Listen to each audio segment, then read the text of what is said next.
네, 진보당 당원들이 10만 명인데요. 그중에 3분의 2가 비정규직 또는 뭐 최저임금 받는 노동자들이세요.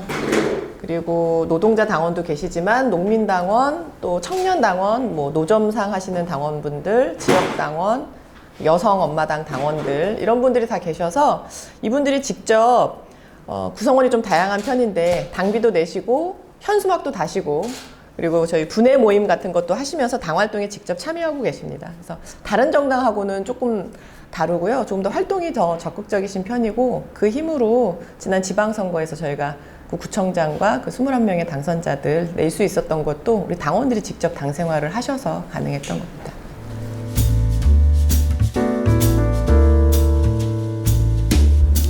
아무래도 가장 큰 차이는 저희에게 정치적 시민권이 생겼다고 저희는 얘기하는데요. 일단 뭐 야사당 안에 진보당이 포함되게 된 것이 가장 큰 저희 내적으로 보면 변화고, 한편으로 보면은 국회에서 야당들의 어떤 야성이 강해지고 야권의 단결을 촉진하는데 진보당이 역할을 하지 않았나, 그래서 국회가 좀 달라지지 않았나 그런 생각을 합니다.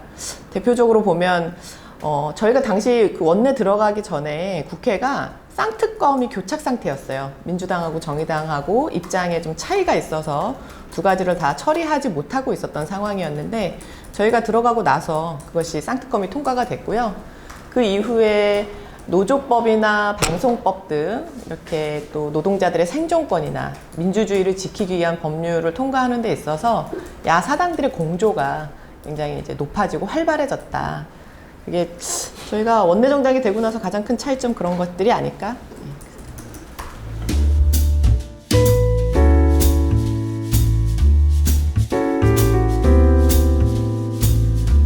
그래서 그 얘기를 하시는 분들이 가끔 계시기는 한데 실제로 저희 진보사당이 모여서 논의를 할 때나 제가 정의당 김준우 위원장을 만나서 얘기를 할 때는 전혀 그런 게 사실 느껴지지는 않고 있어요.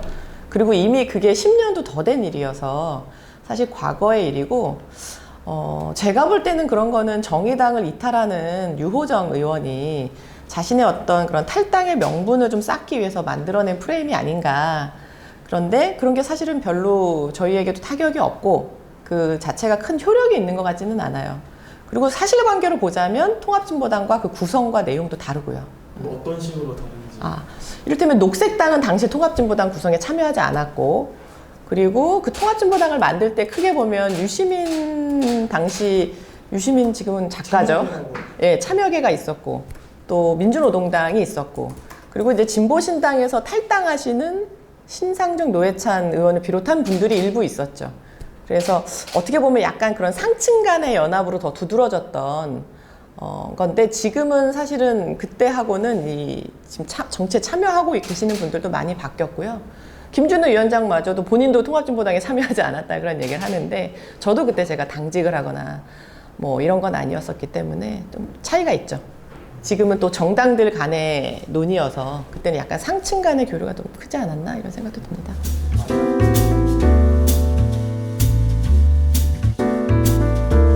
사실 저희는 그 아까 언급하셨던 여론조사 결과도 3지대 신당이 출연했을 경우에 진보당에 대한 지지가 오히려 조금 올라간 거가 나타났는데 뭐 아주 그렇게 큰 숫자가 아니었기 때문에 저희도 그걸 크게 보고 있지는 않지만 사실은 그 3지대는 저희 진보 정책에 크게 영향을 미치지 못합니다. 그 지금 말씀하시는 출연하고 있는 3지대들, 신당들은 사실은 1당과 2당 내에서 당권을 가지지 못한 이들 또는 공천을 받지 못할 걸로 예상되는 분들이 사실은 1, 2가 아닌 사람 다 나와서 모여보자. 요즘은 1, 2, 3번이 아닌 사람들 다 나와서 모여보자라는 걸로 나오고 계셔서 그 자체가 어떤 가치의 연대라고 보기는 어렵다고 보고요. 저희는 진보 정치는 저희가 어떤 위치에 있더라도 진보 정치를 하겠다고 하는 사람들이 이 진보 정당 운동을 하고 있는 거기 때문에 그것이 진보 정치에는 큰 영향을 미치지 않는다고 생각을 합니다.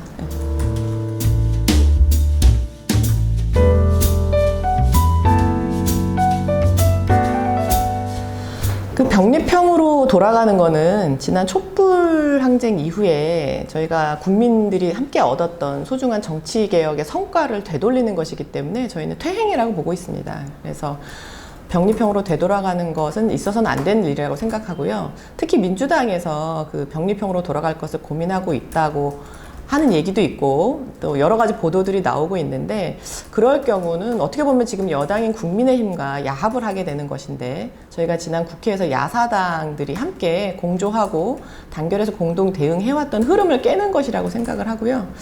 뭐 그런 선거제도가 결국 병립형으로 돌아가지는 않을 거라고 저는 생각합니다. 그렇게 기대하고 있고 근데 선거제도와 상관없이 진보당은 현재 지금 저희가 준비해왔던 대로 윤석열 정권의 거부권 통치를 막기 위해서 진보 단결과 야권의 총단결을 견인하는 노력을 계속할 계획이다라는 말씀 드리겠습니다.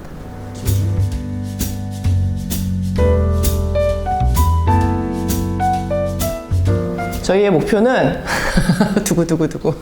네, 저희는 단독 입법 발의가 가능한 열석입니다. 예. 예. 지역구 몇, 비례 몇 이렇게. 그거를 저희가 원래 계산한 게 있는데요. 사실 이제 영남과 호남에서 저희가 좀 두각을 나타내고 있는 지지율을 보이고 있는 후보들이 있고, 그리고 이제 수도권, 그리고 비례 이렇게 예상했던 건데 구체적으로 이렇게 산출하지는 않았어요. 근데 사실은 그 단독 입법 발의 가능한 열석을 하자고 했던 이유는 저희가 소수 정당이고 지금 의석이 하나잖아요. 근데 얼마 전에 그 윤석열 대통령이 처음으로 거부권을 행사했던 법인 농민들의 양곡관리법을 저희가 재개정안을 만들어서 다시 발의를 했거든요. 근데 그 발의하려면 10명의 의원의 서명을 받아야 되잖아요. 근데 우리 의원이 1명이기 때문에 그 서명을 받는 게 사실은 받는 과정도 사실은 만만치 않았고, 우리가 애초에 이 법을 발의하려고 했던 취지, 그 노동자, 농민 또는 이제 소수자 또는 서민들 민생을 지키는 이런 법률안을 애초에 취지대로 온전하게 발의할 수 있으려면 우리 당내에서 단독 발의할 수 있는 열석이 있는 게 가장 좋다 생각을 하고 그걸 위해서 최대한 뛰려고 하고요.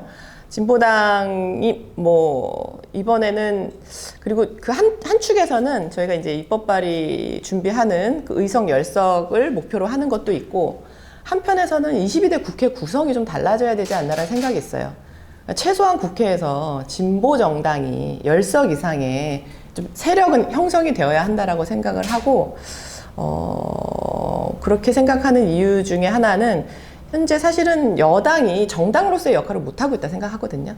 용산 출장소 역할을 하고 있는데 정당으로서의 자기 역할을 못하고 있는 국민의힘 여당의 정치 세력이 좀 더 축소되어야 하고 실제로 민주와 진보가 국민을 위해서 경쟁하는 진보적 국회로 국회가 구성이 바뀌어야 된다고 생각합니다.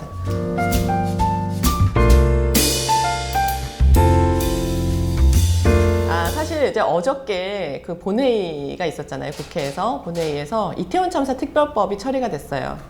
근데 그때 결국 국민의힘이 퇴장하고 야당들끼리 단독 통과시켰거든요. 그런데 어떻게든 그 유가족들은 여야가 합의해서 처리하시기를 바래서 굉장히 오래 기다리셨어요. 그 법안에 문구 수정하는 것도 참아주시고 이 법안 처리 시점이 늦춰지는 것도 기다려주시고 또 이 엄동설안의 오체투지까지 하시면서 특별법 처리를 바래 오셨는데 국민의힘에서 결국 퇴장하고 심지어 그 자리에서 반대 토론도 하고 나갔거든요. 그 반대 토론을 들으시면서 굉장히 분노하시고 우시는 눈물을 흘리시는 가족들의 얼굴이 그 영상에 다 중계가 됐어요. 그래서 그걸 보고 참 정부가 어떻게 이렇게 국민들을 고통스럽게 할 수 있을까? 그리고 정치가 얼마나 더 잔인해질 수 있을까? 그런 생각을 많이 하게 됐고요. 국민들을 괴롭히는 정치가 아니라 국민을 지키고 국민을 편안하게 하는 정치, 그런 거를 해야겠다라는 마음을 다시 되새길 수밖에 없는 시간이었고, 윤석열 대통령이 쌍특검에 이어서 이태원 참사 특별법까지 거부권을 행사한다면 저는 정권을 유지하기 어려울 거라고 생각합니다. 그래서 이 특별법 꼭 받아야 된다고 생각합니다. 잠깐, 여기를 눌러주세요. 구독과 좋아요를 눌러주시는 분들에게 건강과 행운 장수를 기원합니다.